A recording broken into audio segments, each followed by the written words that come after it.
요즘 뉴스에 많이 나오는 뉴스의 중심이 되는 단어 중에 하나가 대검찰청 과거사 진상조사단이라는 이름입니다. 이게 뭐냐면요.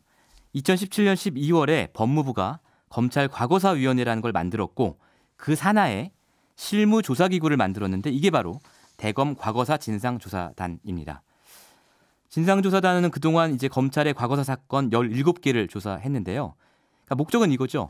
검찰 수사 과정에서 인권 침해나 권한 남용이 있었나 살펴보는 게 목적인데 그중에서 최근에 세간의 관심이 뜨거운 김학의 전 차관의 별장 성접대 의혹 그리고 고 장자연 씨 관련 사건 등이 포함이 돼 있는 겁니다.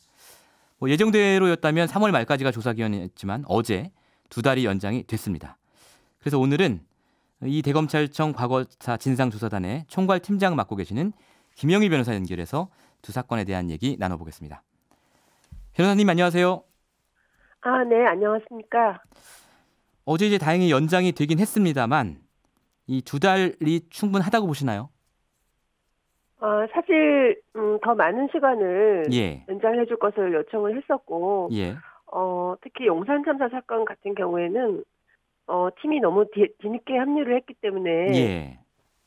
6개월 정도는 주셔야 되는 거 아니냐고 예. 이렇게 얘기했는데 예. 결과적으로 굉장히 좀 짧은 기간이 연장이 되었기 때문에 예. 좀 부족하다고 느끼고 있습니다. 예. 사실 많은 분들이 이제 김학의 전 차관 사건이나 장자연 씨 사건만 생각을 하는데 용산 참사 사건도 굉장히 중요한 사건이니까요.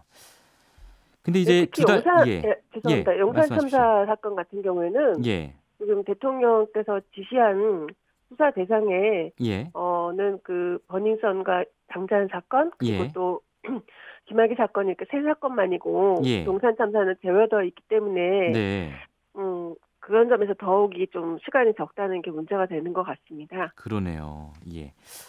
그런데 이제 어제의 상황에서요. 그 연장이 될지 안 될지 모르는 상황 아니었습니까? 그러면 그때 이제 계획을 하셨을 거 아니에요? 이 2달 연장이 안 되면 여기서 수사를 마무리해야 되지만 연장이 된다면 어떤 부분을 좀 더 보고 싶다, 봐야겠다. 이런 계획을 하셨을 텐데 그 계획은 어떤 거였습니까? 네, 자세한 걸 말씀드릴 수 없지만 각 사건별로 국민들이 확실하게 이제 의혹을 가지고 있는 쟁점들이 있습니다. 예를 들어서 접대 상대방이 누구인지 아니면 또 가장 문제가 되는 검찰권 남용과 관련해서 수사가 잘못된 부분이 뭔지 그리고 그 과정에서의 인권 침해라든지 이렇게 여러 가지 쟁점별로 좀 더 살펴볼 생각을 했었습니다. 접대 상대방이라고 말씀하신 것은 김학의 전 차관의 별장 성접대 의혹 리스트일 수도 있고 또 고 장자연 씨 사건일 수도 있는 얘기네요. 그죠?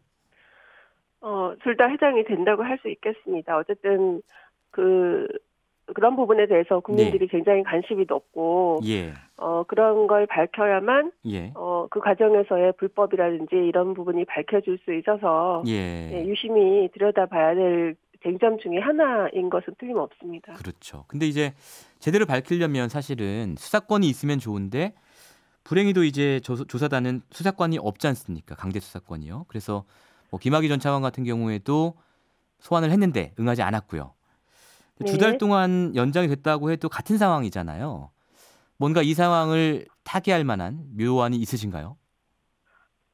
강제 수사권이 없다라는 건 처음부터 갖고 출발한 겁니다. 그리고 어쨌든 한계가 있긴 하지만 다행히도 장자연 사건, 김학의 사건은 2달 뒤면 수사로 일정 수사로 넘어갈 수 있는 부분은 다행히 이제 조건이 갖춰져 있기 때문에 수사 대상이 될 수 있는 것을 잘 걸러내는 것이 중요하고 그 사이에서도 내 수사와 구별되는 조사의 그 장점들이 있습니다. 뭐냐면 어쨌든 검찰 과거사에 있어서 가오를 밝히는 건 수사로 할 수 있는 건 아니고 물론 수사로 할 수 있으면 좋지만 수사만 한다면 밝혀질 수 없는 부분들입니다. 그리고 인권 침해가 어떤 건지 이렇게 밝히는 것도 보통은 수사는 어떤 피의자를 기소 불기소하는지 여부만 밝히는 것이기 때문에 조사 과정에서 최대한 검찰의 잘못을 밝혀서 향후 그런 일이 반복되지 않도록 저희가 보고서를 좀 최대한 잘 남기려고 노력하고 있습니다. 그렇군요. 사실 말씀하신 것처럼 이 대검 과거사 진상조사단의 출범 목적이요. 과거 검찰의 잘못을 밝히는 일이잖아요.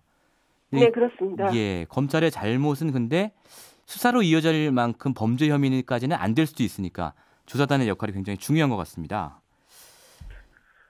그래서 네, 예. 네, 물론 수사 과정의 잘못도 시효가 남아 있다면 그건 수사 대상이 되는데 예. 이 사건들이 좀 많이 오래돼서 예. 다 10년 이상 지난 사건들인 경우도 있고, 예. 물론 또 아닌 경우라고 뭐 해당되는 쟁점이 있을 수도 있습니다. 근데 예. 그런 경우에는 죄송합니다. 예, 괜찮습니다. 예. 예. 아침 일찍이라 목이 안 풀리신 것 같네요. 예. 네, 제가 감기가 좀 남아 있어서 죄송합니다. 예. 수사 과정의 잘못도 일정한 경우에는 시효가 남아 있으면 물론 수사 대상이 될 수 있지만 기간이 많이 지났기 때문에 대부분은 이제 문제가 안 된다고 이렇게 혹시 이제 시효가 지났다 이렇게 볼 여지도 있습니다만은 그런 부분은 보고서에 담아서 이제 문제를 삼을 거고 혹시라도 이 문제가 시효가 남아 있는 부분이 있다면 그런 부분은 또 역시 이제 수사의 대상이 될 수도 있고 이런 부분들이 구별되어집니다. 네. 그렇군요. 근데 이제 방금도 이제 사건들이 오래됐다고 하셨는데 장자연 사건 같은 경우에는 이제 대부분의 혐의가 공소시효가 끝났다라는 게 이제 지배적인 평가인데요. 변호사님께서 다른 언론과의 인터뷰에서 아니다 하나 남은 게 있다 이런 말씀하셨거든요. 제가 하나 남아 있는 게 있다 이렇게 말씀드린 게 아니라. 아직 저희가 물론 대부분 기록을 봤지만 조사하기에 따라서는 시효가 남아있는 사건이 있을 수도 있지 않겠느냐. 그런 말씀이셨군요. 말씀입니다. 네. 예. 알겠습니다. 지금 그 검사들 말이죠. 당시 사건을 수사했던 검사들은 직접적으로 얘기는 안 했습니다마는 언론을 통해서 굉장히 억울하다. 우리는 원칙에 따라 했을 뿐인데 그걸 부실 수사라고 규정하는 게 억울하다. 이런 입장들을 간접적으로 밝히고 있거든요. 여기에 대해서 어떻게 보십니까?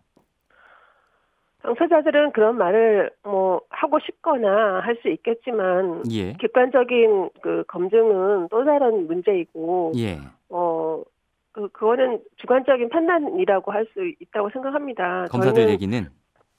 네네. 그 말이 맞는지 아닌지는 저희가 조사 과정에서 어떤 부분이 절차상 문제가 있었는지 또는 해야 될 시기에 압수수색이 안 됐다든지 아니면 제대로 수사를 하지 않은 부분은 얼마든지 뭐 지적할 수 있는 부분이고 그거는 당사자로서는 할 수 있는 얘기지만 조사단 입장에서 또는 국민의 시각에서는 좀 달리 생각할 여지가 많은 부분이 아닌가 생각합니다.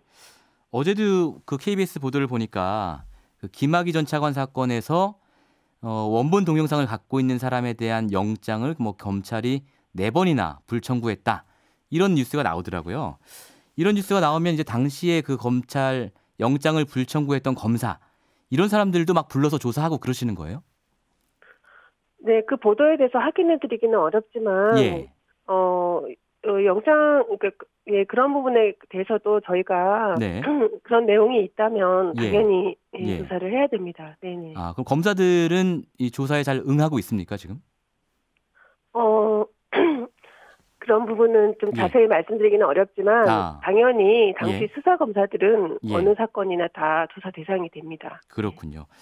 이제 수사 검사들뿐만 아니라 윗선들도 사실은 문제가 되는데요. 검찰이라는 조직이 워낙 이 검사들이 상명하복 문화가 많으니까요. 이제 그렇게 되면 윗선들을 수사하다 보면 당시 법무부 장관이었던 황교안 현 자유한국당 대표라든지 당시 민정수석이었던 곽상도 자유한국당 의원 이런 분들까지 조사가 이어질 가능성이 있는 겁니까? 제가 섣불리 있다 없다 말씀을 드릴 수는 없지만 지금 그 모든 과거사 사건에서 당연히 외압이라고 할까요? 아니면 외압이라고 할 수 있겠죠. 조직 내에서라도 수사 검사가 아닌 상부 기관에서 또는 외부에서 또 청와대라든지 아니면 좀 직책상 무관한 분이 만약에 부당한 지시를 했다면 그건 압력이 될 것이고 그런 부분에 대해서도 조사를 최대한 하는 것이 맞다고 생각합니다. 가능성은 열어두셨습니다. 어제 법무부 이제 장관이 기자회견을 했지 않습니까? 이 기자회견을 하면서 이제 검찰이 재수사를 할 수 있도록 하겠다라고 강한 뉘앙스로 얘기를 했는데요. 이 재수사가 되려면 사실은 진상조사단의 조사가 먼저 잘 이루어져야 되는 거 아니겠습니까? 이 검찰 재수사로 가기 위한 어떤 생각하시는 최선의 조건이랄까요? 이런 게 뭐가 있을까요? 시간이 별로 없지만 앞으로 2달 동안 최대한 수사의 대상이 될 수 있는 쟁점들을 가려서 저희가 뭐 지금 어떤 일할 수 있는 여건이 달라진 건 없고요. 단지 기한만 연장이 되었는데 사실 지금 조사단 내부에서는 지금 일을 마친 검사님들은 돌아가셨고 복귀했다고 합니다. 돌아가셨고 남은 분들이 이제 많지 않은데 좀 추가로 혹시 검사님들이 파견됐으면 좋겠다라는 의견이 있습니다. 어쨌든 그동안 법무부나 과거사위원회는 조사단에 대해서 굉장히 좀 소극적이었다고 할까요? 저희가 이제 일할 수 있는 여건을 만들어주는 지원이라든가 이런 부분들이 아니라 오히려 뭐 기한 연장에 소극적이라든지 아니면 조사한 내용에 대해서 뭐 조금 뭐랄까 문제를 삼는다기보다는 하여튼 좀 도움이 되는 쪽은 아니었습니다. 앞으로는 좀 적극적으로 일할 수 있는 여건을 인적인 지원을 포함해서 좀 해줬으면 하는 생각이 있습니다. 근데 검찰 과거사위원회 법무부 왜 그랬을까요? 왜 그렇게 진상조사단의 일을 안 도와주고 그랬을까요? 저도 뭐 이유는 모르겠지만 어떤 부분에서는 이 검찰 개혁이라는 큰 과제에 대해서 너무 이렇게 원래 출발 취지와 다르게 검찰의 그 압력이 있었다기보다는 눈치 보기가 있지 않았나 이런 저의 개인적인 추측입니다만은 그렇지 않고서는 저희가 하는 일에 대해서 그렇게 뭐 기한 연장을 막 명시적으로 반대하고 이번에도 사실 국민청원 있기 전에는 지난주에는 연장이 안 된다고 했었거든요. 그렇죠. 11일 날은 연장이 안 된다고 했었습니다. 사실 과거사위원회는 1기, 2기 이렇게 추가로 할 수도 있는 부분이고 기간도 충분히 주고 할 수 있는 건데 계속 뭐든지 좀 안 되는 쪽으로 많이 압력을 행사했기 때문에 그런 부분은 굉장히 옳지 않다고 생각하고 지금 눈치를 본 것 같다 이렇게 말씀하셨는데 지금 뭐 청와대나 법무부 장관은 제대로 조사를 해라 이런 입장인데 이분들이 누구 눈치를 봤다는 말씀이세요? 저는 법무부 장관도 관심이 많았는지는 의문입니다. 의문이세요? 네. 그리고 위원회도 누구의 눈치를 본다는 것은 역시나 뭐 검찰 조직이겠죠. 근데 검찰 조직에 대한 눈치를 보지 않는다. 상부보다는 검찰 조직 내부의 눈치를 보고 있다.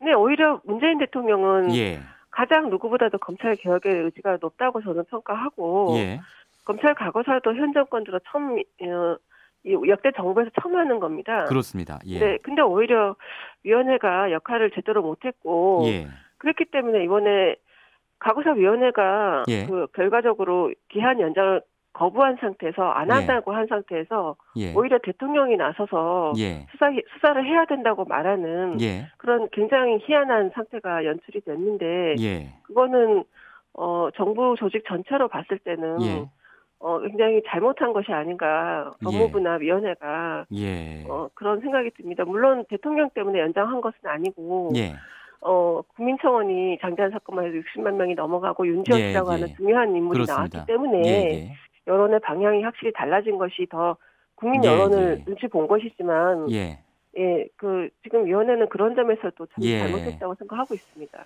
이런 얘기를 하시면 그 위원회에서 또 전화 받으시는 거 아닌지 모르겠습니다. 전화 받으시면 또 저희랑 연결해서 말씀해 주십시오. 오늘 말씀 전화 받으면 세상에 알리겠습니다. 오늘 말씀 감사합니다. 잘 들었습니다. 네. 지금까지 대검찰청 과거사 진상조사단 소속의 김영희 총괄팀장과 이야기 나눴습니다. 평일 아침 7시 20분 시민보의 시선집중.